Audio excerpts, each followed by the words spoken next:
qui concerne la communauté de Poudra. Le terme de communauté, nous voyons, il montre tout de suite l'importance que peut avoir pour nous une telle étude, n'est-ce pas, étant donné la vision communautaire qui est dans nous. Et effectivement, c'est surtout sous cet angle-là et dans cette perspective-là que nous l'envisagerons, d'autant que cette communauté nous permet non pas non pas que ces gens-là soient des vrais chrétiens, comme on l'a pensé très rapidement, mais tout simplement parce que la communauté de Cleveland s'inscrit dans un ensemble, dans un courant français, dans un courant spirituel, qui était celui dans lequel aussi est né le christianisme. Et c'est le deuxième aspect sur lequel nous avons justement étudié cette communauté. Alors on pouvait leur dire un peu de débat dès le départ, que que la communauté de Cleveland, dont nous verrons aussi pour la séminaire avec la secte de Seigneur et non pas de Joseph, Guillaume et d'autres, cette communauté s'inscrit dans le secte apocalyptique que nous avons étudié la dernière fois ensemble. Les gens de Qumran sont des apocalypticiens, exactement comme les chrétiens étaient des apocalypticiens. Et alors, il ne faut pas nous déconner, bien sûr, de trouver un certain nombre de points communs entre ce qu'on a fait dans l'Église politique, et il ne faut pas nous déconner de trouver des différences égales. Vous savez que, pour moi, ces deux groupes ne sont absolument pas assimilables l'un à l'autre, mais ils se situent dans un ensemble, avec un certain nombre de points qui les communs. Voilà. Après cette introduction, les faits. Je ne peux pas couper la plupart. En 1947, un bédouin interprète ce groupe dans le Val des Foumards, c'est-à-dire une zone qui se situe au nord de la mer Morte, à quelques kilomètres au sud de Chicago. Mais c'est-à-dire maintenant, c'est ça. Donc, une de ces chèvres s'égare dans la nature, il se va le chercher. Et pénètre, pensant que cette chose est peut-être une petite grotte, qui pénètre dans l'intérieur des nombreuses grottes qui peut être vivante. Et donc, de sûreté, il prend une terre et la lance dans la grotte pour voir si éventuellement la chèvre répond. Et puis en fait, c'est dans une mission de proximité. Alors, il vient tuer, il s'avance et il découvre ce qu'on a déjà. Non, c'est une chose de différente, mais là, c'est simplement comme ça, on peut dire, on conseille, on fait les deux, c'est exactement. Et il s'imagine qu'il passe un trésor, on sait là, on sait presque oui, il y a un certain nombre de films de vie, etc. Donc, on est dit de ne pas avoir trouvé ce qu'il comptait, c'est-à-dire de l'ordre des trésors secrets, des péchés, et puis ensuite il se dit que il va peut-être continuer à invoquer chez les Américains de naïfs, pour le texte américain, et il décide, fait des grosses chefs PPL, dans le groupe fait la scène. Puis c'est pas le plus de hasard, qu'un de ces fragments sont entre les noms qui vont être sentis qui vont être miraculeux. C'est une chose qui va en faire un fonctionnaire, puisqu'ils vont compter aussitôt pour quelque chose qui est plus important, et ils seront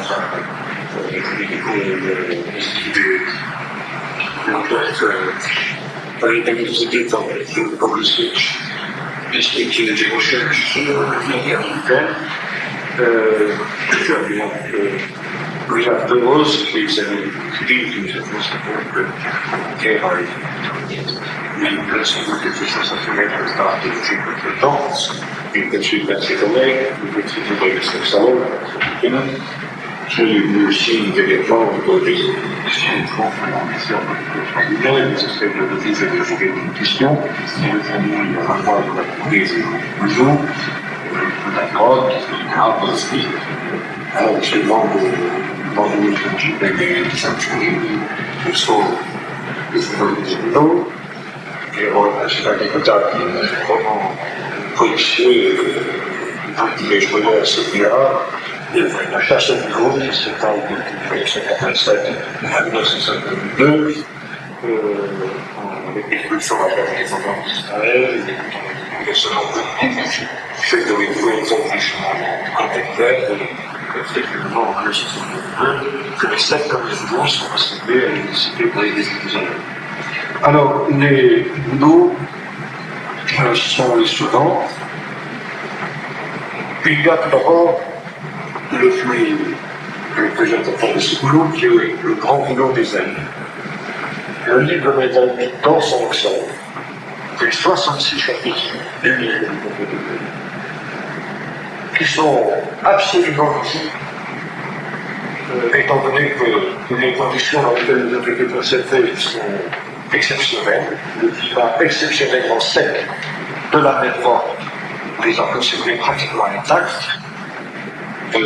En plus de ça, ils ont été convoqués dans des conflits, etc., pour déterrer il y aurait un seul soleil, absolument africain.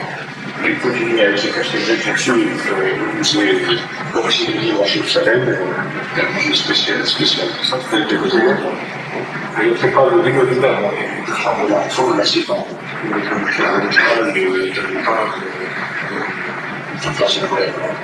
une chambre spéciale avec des extraordinaires particuliers, etc. Et donc, ce rouleau était composé de 54 feuilles de parchemin cousues, et de l'eau, l'enfumé, c'est régulier, c'est régulier. Oui, et quand on prend les 734 cm de l'eau. Dans le même temps,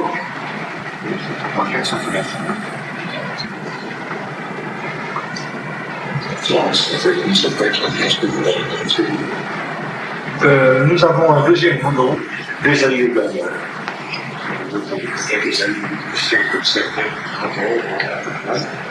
Qui lui est un petit peu plus beau et un petit peu moins conservé. Il ne comprend d'ailleurs qu'une partie du livre, il ne comprend pas les 68 chapitres, et qui fait 152 cm. Il y a aussi, le troisième boulot, c'est une genèse apocryphe, c'est-à-dire un récit de la Genèse qui est différent de la Genèse biblique, qui reprend en gros les mêmes événements, mais qui évidemment nous oblige à ajouter certains de choses qui ne sont pas bibliques. Donc quelque chose de tout à fait ensuite. Quatrième boulot, c'était le commentaire d'Habakkuk, le livre d'Habakkuk, mais commenté verset par verset. Et ceci signifie que, etc., etc., et qui est un document capital pour notre propos ce soir, parce qu'il est interprété comme se référant à l'histoire de la secte. L'histoire de la secte de Qumran. Donc, si nous voulons connaître l'histoire de la secte de Qumran, c'est un des documents de base pour étudier cette histoire, qui d'ailleurs nous reste extrêmement obscure malgré ce que l'on fait, et qui nous reste extrêmement mal connue. Ensuite, il y a un autre document tout à fait curieux, que Supénique, le premier, a baptisé ce qu'il dit la guerre des fils de la lumière contre les fils des ténèbres. Pourquoi? Parce qu'il s'agit du récit, pas du récit vraiment, mais je dirais de l'annonce prophétique d'une guerre apocalyptique qui doit marquer l'avènement de la nuit de Dieu et au cours de laquelle les membres de la secte qualifiés de fils de la lumière doivent se faire, je les avouer, de l'antéchrist, disons, qui sont représentés par. Et alors, cette guerre qui doit se passer en 7 manches, si vous dites, c'est-à-dire qu'il y a 7 épisodes de cette guerre, 7 batailles, 7 guerriers. 3 sur lesquels les fils de la lumière sont vainqueurs, 3 au cours desquels les fils des ténèbres sont vaincus, et une 7e au cours de laquelle les fils de la lumière sont définitivement vainqueurs des forces de Bélial, c'est-à-dire des forces des ténèbres, des forces de Satan, que c'est l'avènement ici, c'est l'avènement lui-même de Dieu. Ensuite, nous avons un 6e document, 6e boulot, auquel M. Bélic a donné le nom des hymnes d'action de grâce. On appelle la légère ici.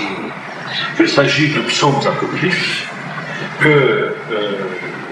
Soupénic a été un hymne d'action de grâce parce qu'il commence tous par cette expression « je te loue ».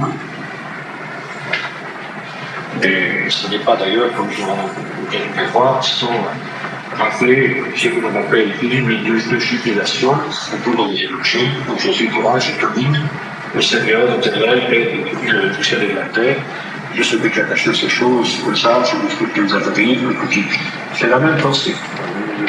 Et puis enfin, et nous trouvons un dernier document qui lui aussi est un document extrêmement important à propos, que Soupénic a appelé le manuel de la discipline, car il s'agit en quelque sorte, d'une règle, de la règle de la communauté. En fait, ces documents ont révélé dès le premier rapport qu'ils ont été écrits, qu'ils ont été conservés par une communauté de quelques Russes, de propriétaires modernes, qui avaient un certain nombre de règles intérieures, de règles morales, de règles spirituelles et de règles sociales, qui se trouvaient codifiées dans ce document-là. Cette raison porte le nom du manuel de la discipline. Il faut dire que ce document, qui avec le commentaire d'Habakkuk est celui qui nous donne le plus de données sur la secte, est tout aussi obscur. Parce que, par exemple, l'histoire précise de la secte n'est pas révélée. Enfin, la secte, il faut parler au sens juif du terme. Quand je parle de secte, c'est le sens juif, c'est-à-dire, c'est pas au sens péjoratif que nous devons.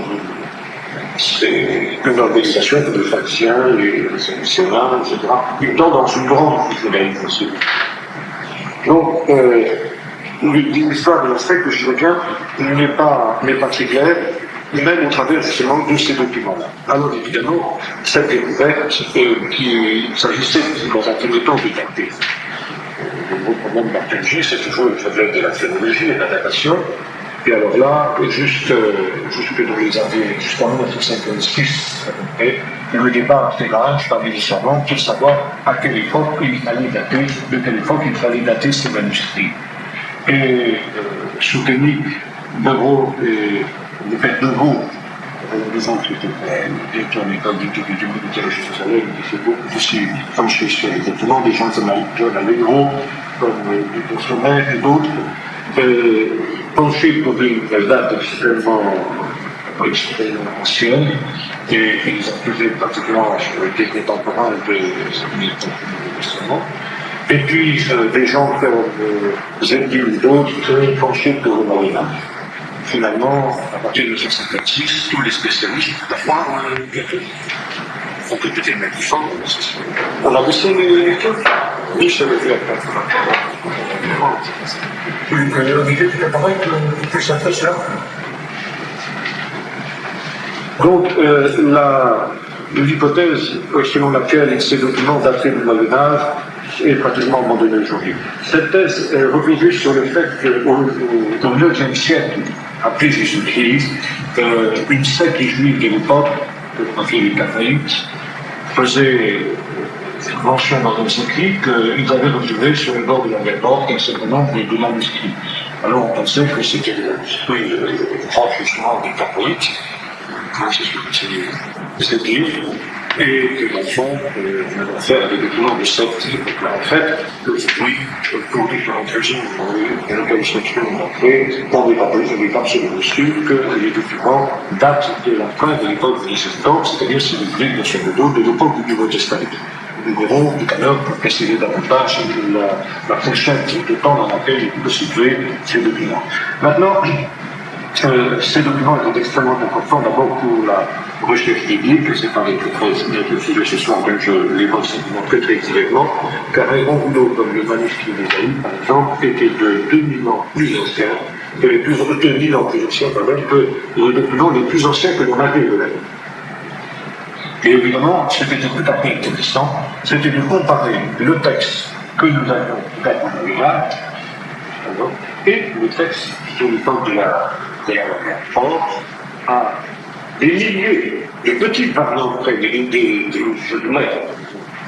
choses comme ça, il était en tout semblable. C'est aussi parfois que dans ce moment, la favorise la révision de la Bible américaine, qui s'appelle la Bible Standard, qui a pris en compte précisément les différences dans les morts, a été amené à traduire différemment le texte biblique à partir du Nouvel Amendement en 12 points seulement sur l'ensemble des textes livrés.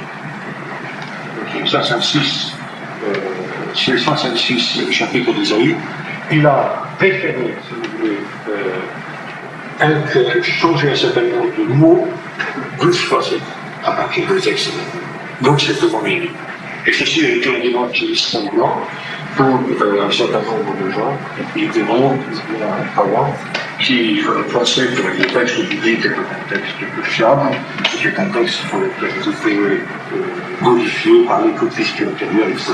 Nous voyons là, au contraire, comment en 2000 ans, les variantes qui ont été introduites par les copices entre l'année 0 contraire, à peu près, si vous voulez, en 1000, sont vraiment extrêmement minimes.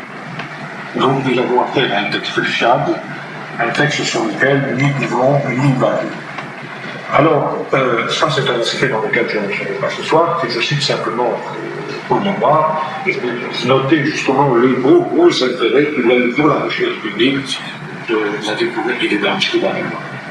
Maintenant, il est bien certain qu'au moment où ces documents ont été découverts, on s'est dit que vraisemblablement, il y avait d'autres découvertes à faire dans le même secteur. Et on s'est mis à fouiller dans cette région de Madrid-Coumar. Et c'est ainsi que le père de Dos et John Allegro, en particulier, ont découvert, non loin de la grotte, on avait découvert de la manuscrit, la grotte de manuscrit, comme on l'a appelé du Nord, un site archéologique qui n'avait pas encore été trouvé, et les Arabes appellent la découverte, c'est-à-dire un mi-chemin entre les tels, nous avons déjà évoqué le temps, ça fait grâce à sur les tels, et puis tout simplement un site temporel. Et là, et je suis très important pour cette équipe, mais notamment je peux en parler des militaires de Jérusalem, et on met en évidence un ensemble de bâtiments tout à fait particulier, tout à fait curieux. C'est ainsi que le régime militant et paysan, ceux qui ont découvert exactement comme Lourdes. Enfin, ce qui était tout d'abord important, c'est qu'on a d'abord trouvé, c'était un très très rare. Ah oui, c'était d'abord un aqueduc. C'est la chose que je vois déjà que je demande à la précieux, parce que là, les deux premiers de la base, c'est les problèmes brûlés.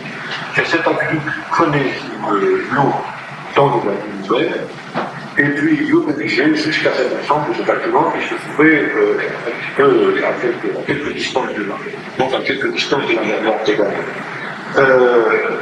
Les gens qui étaient là, probablement se lisaient à une certaine culture, puisque la goutte s'est réussi à unifier une de thèses qui était sans doute cultivée par les gens qui étaient Qumran à cette époque-là. Maintenant, l'ensemble du bâtiment même était composé de la manière suivante. Ce qui était central, c'était une grande salle. Sur cette salle, tout autour de cette salle, il y avait des bancs qui étaient donc appelés au mur.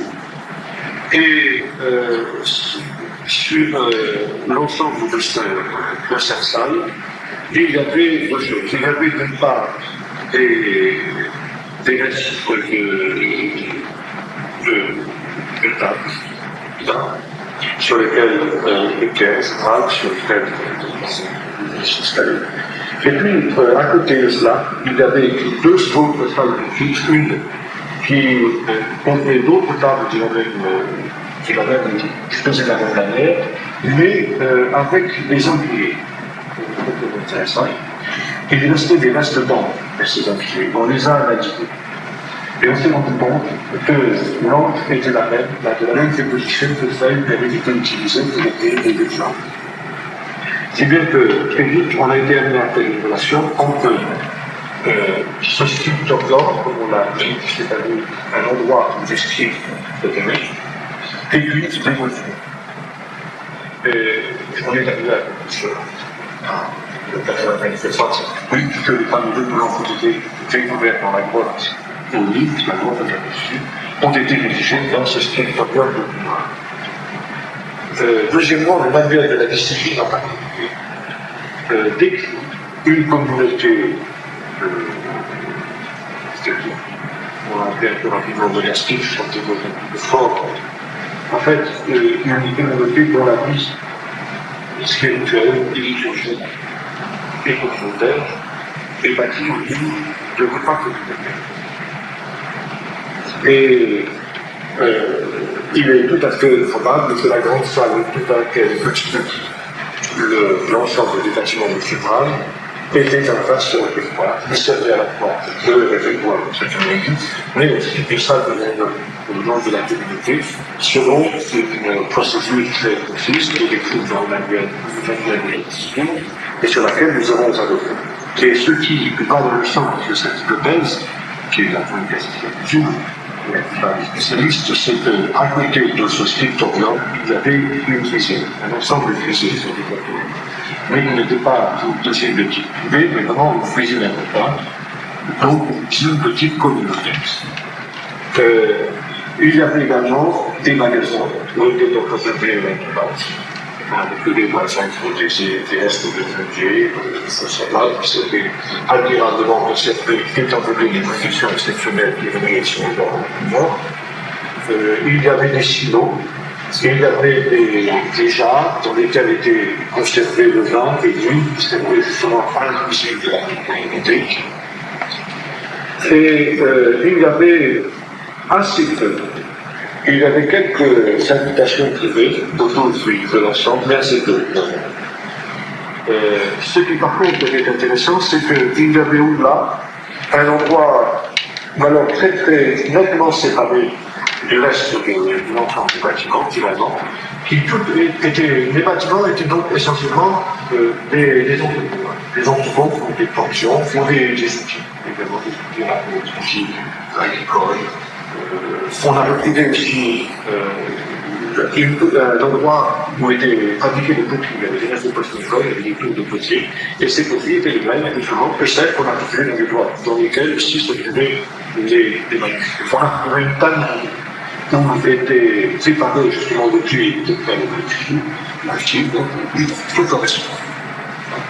Maintenant, en dehors, très loin, disais-je, enfin, une distance relativement ancienne, de l'ensemble des bâtiments, on a trouvé un cimetière.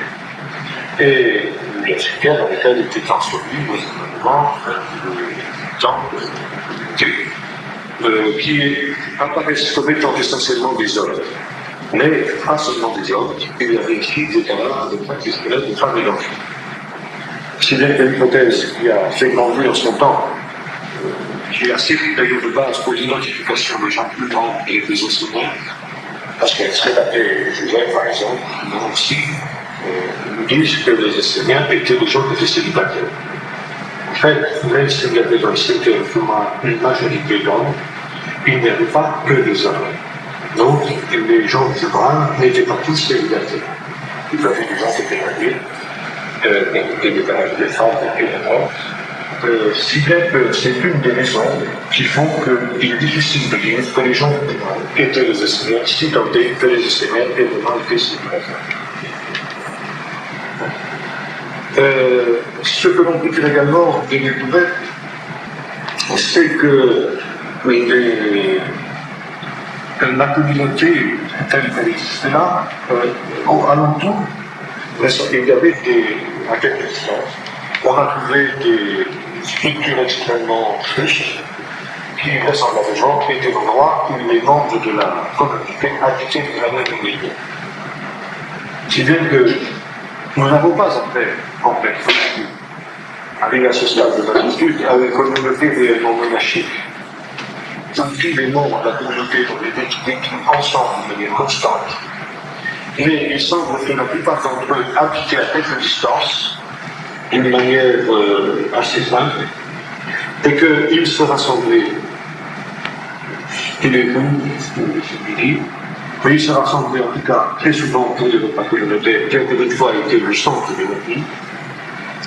se rassembler pour des cérémonies particulières qui sont décrites notamment dans le manuel de la discipline, et que le reste du temps, ils vaquaient à leurs occupations, dans ce sens. Que nous aurions fait, si nous voulons prendre une comparaison moderne, non à une structure qui se rapproche plus en charge que l'Utilus, proprement dit. Et nous verrons, quand nous étudierons les manuels de la discipline, que le problème de l'argent, en particulier moral, se rapprochait plus du mode prochain que du mode Utilus.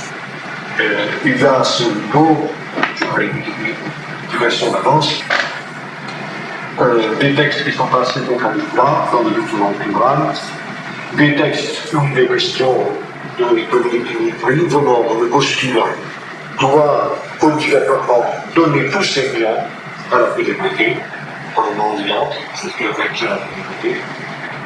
Il y a d'autres textes où il est déjà dit que celui qui a fauté, par exemple, est tenu de donner sur son salaire une certaine chance de c'est lié à la banque. Donc il peut arriver de vendre en argent.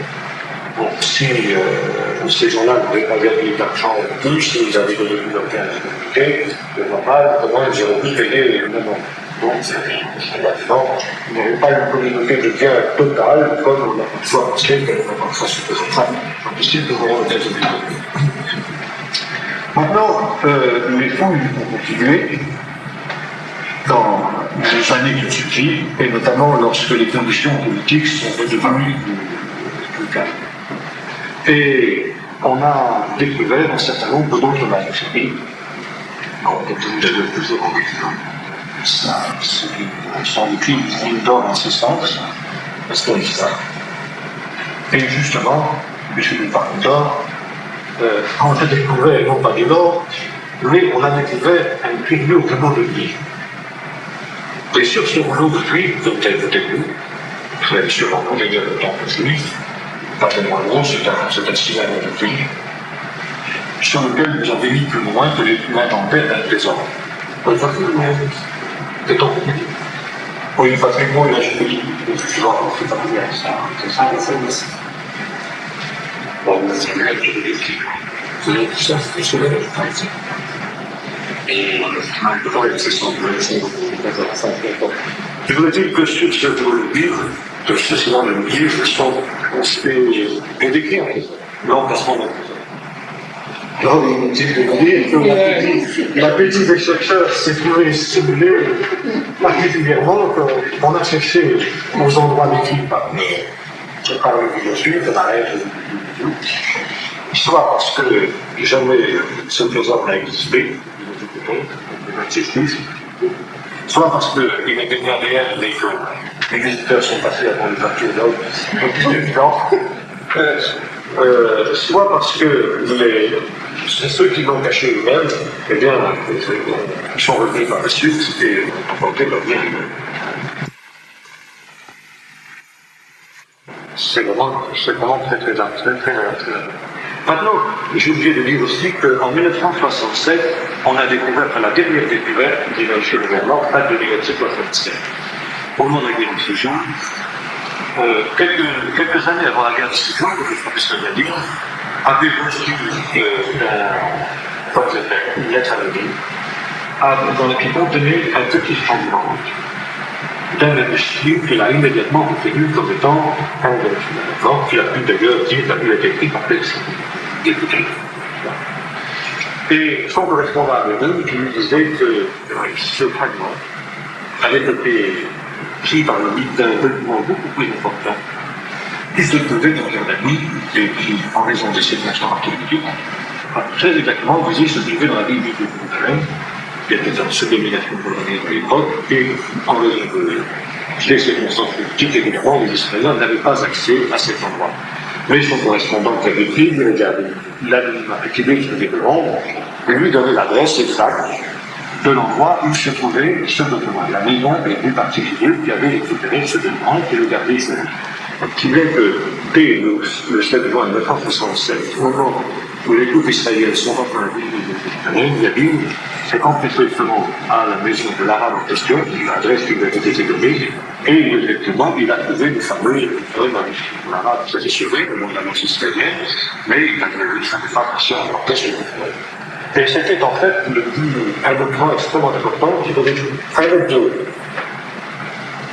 Malheureusement, il y a dû se rendre compte que ce document avait davantage souffert pendant les quelques années qu'il avait passé chez les Arabes que pendant les 2 ans qu'il avait passé dans la Normande. Donc, exemple ceci, la partie du manuscrit à lecture humanité, qui était absolument inspirant chez lui, et il l'a fait dérouler par une famille chirurgien de envoyé chez le fils, chez le cerveau, et qui, évidemment, j'ai pris la période du document, là, vous pouvez essayer de français, pour bien analyser les sujets de français. Alors, je vais vous dire, écoutez, mais déjà, en plus, on a dit que c'était des centimètres, c'est pas catastrophique par rapport à l'histoire du monde qui s'est arrêté. Et une fois développé, ce document s'est révélé être beaucoup plus grand encore que le monde des Israéliens. Là, nous avons affaire à un tableau qui faisait en pays 4 mètres de long, pour les filets, et qui se révélait être un document tout à fait particulier, un document plus grave, mais qui se donnait comme une prophétie, comme une révélation de Dieu, une nouvelle Torah qui était donnée par le Seigneur, comme la Torah avait été donnée à Moïse sur le mont Sinaï. Dieu y parlait à la première personne, en disant voilà les lois que je vous demande, etc., de mettre en pratique, avant qu'il y ait quelque chose, le véritable Israël, le véritable reste d'Israël. En gros, ces lois se regroupaient en 3 catégories. Elles étaient classées par thème particulier. Par exemple, pas moi, je peux faire le sacrifice, je peux faire des shabbats, je peux faire des fêtes. Pas vous dire, c'est un peu comme une encyclopédie biblique, si vous voulez, pour tout ce qui est pour faire à tel ou tel sujet. Et ce qu'on trouvait, c'était d'une part ce qu'on appelle des alakhot en hébreu, c'est-à-dire des commandements, si vous voulez, qui sont connus de d'ailleurs par la Torah, de manière facile. Et puis, il y a un certain nombre d'autres qui sont tout à fait publiques et particulières de la secte de l'Ophébra. Et c'est donc donné comme une nouvelle révélation de Dieu. Alors ça, c'était pour ce qui concernait la première partie et la plus grande partie. La deuxième partie n'était pas moins intéressante. La deuxième partie, c'était elle se basait, si vous voulez, sur 2 choses. D'abord, sur la révélation que Dieu a donnée à Ézéchiel de la construction de nouveau temple. D'autre part, sur l'ordre que donne Salomon, David mourant à son fils Salomon pour la construction du temple. Vous trouvez ça dans le livre Deutéronomique, à la fin de ce livre. Salomon prépare David qui a dit, voilà, c'est moi qui construire la temple, moi qui verser le sang, etc. Mais par contre, ce que j'ai fait, j'ai préparé pour toi tous les matériaux nécessaires pour que tu construises le temple. Alors voilà, j'ai mis tout donc dans les temps du Talmudor, dans les temps de l'argent, dans les temps de pierres précieuses, de pierres taillées, etc., dans les temps de matériaux de bois, de sel, etc. Maintenant, tout ce que le plan de temple lui-même, eh bien, là, exactement comme le Seigneur l'a dit. Et nous retrouvons cette idée dans ce document, c'est que le Seigneur, en quelque sorte, donne à la secte le plan de la construction du temple à venir. Justement, que les temps noirs considéraient le temps actuel de Jérusalem, le temple d'Hérode, comme un temple civé, comme un temple dont le culte était plus légitime, littéralement, et en particulier parce que la prêtrise qui exerçait le sacerdoce à cette époque-là n'était pas de la lignée de Salomon. C'est pas tout temps, les cultes et les sacrifices qui ont offert par les prêtres de la temple n'étaient pas valables. Et le peuple, la secte, attendait dans les derniers temps la reconstruction d'un temple nouveau, la manifestation de prestige fort, d'un texte qui serait suscité par le Seigneur, qui serait de Jésus, qui finissait cette époque-là, à la manière de l'évêque, et tout est là. La station de Jésus, par exemple, et qui lui rétablirait le temps et rétablirait les sacrifices au niveau de l'être. Et pour cette révélation, disait à la scène de préparer ce jeu, et vous avez à la fin du temps, le mettre de côté des matériaux, et c'est fait, là, parce qu'il y a une temps qui fauche, et voilà comment il fallait construire la Jérusalem nouvelle et le temps. Et il y a un certain nombre de points communs, d'ailleurs, avec le juif, l'Apocalypse, la nouvelle Jérusalem, etc. C'est-à-dire, bien évidemment, que Jérusalem est détruite par l'autre, il n'est pas une seule aussi, la Bible tout simplement, elle est détruite. Ce n'est absolument impossible qu'il fasse une vision idéale de ce qu'elle est. Alors, le rouleau se termine ainsi sur la guerre eschatologique, c'est vrai, c'est vrai, le rétablissement de Jérusalem et on retrouve à peu près ce que qu'il y a dans le rouleau de la guerre, le tir de la lumière politique de Crème, avec toutefois une différence, c'est qu'on insiste essentiellement sur la dernière manche, la septième que j'ai parlé tout à l'heure. Alors, il y a toute une sommation des guerres, je sais pas dans les oui, le stratégie militaire, avec le phénomène de port, et puis alors, en particulier, ce qui est intéressant, ce qui est tout à fait curieux, c'est que, voilà, cette dernière crise sera accélérée. C'est lui qui était clairement, le septième jour sera le jour du jour. Maintenant, le Seigneur reviendra pour l'éternité. Et cette crise sera précédée de 3 semaines d'histoire de Palestine. Et voilà comment vous devez réagir. Pendant la première semaine, le mois du soleil, dans le temps de quelques questions de l'exercice. En deuxième semaine, comme c'était exactement parce que l'armée d'Israël, on peut sur la guerre civile, les guerres civile, personne ne peut le savoir, parce que c'est fait peut-être parce qu'il faut en tirer des conclusions particulières. La coïncidence est assez excellente, est assez multiverselle. Et pour cette raison, il a dit à donner à ce vidéo les noms d'une volume, sur lequel il faut donner. Et avec ce rouleau du temps, eh bien, nous avons aussi la les découvertes, enfin l'essentiel des découvertes de l'histoire. À la fois sur le plan théologique et sur le plan des découvertes proprement archéologiques, un ouvrage, une gestion, etc. D'autres, il faut dire que des découvertes toujours aux environs et dans à proximité immédiate des heures de ça, et finalement, les découvertes de celles spécialistes. Donc, et ça, plutôt que d'entrer maintenant dans l'interprétation et la synthèse des ces découvertes, pour le reste du temps, je vais vous dire avec deux chantages, quelque chose de par exemple, voilà.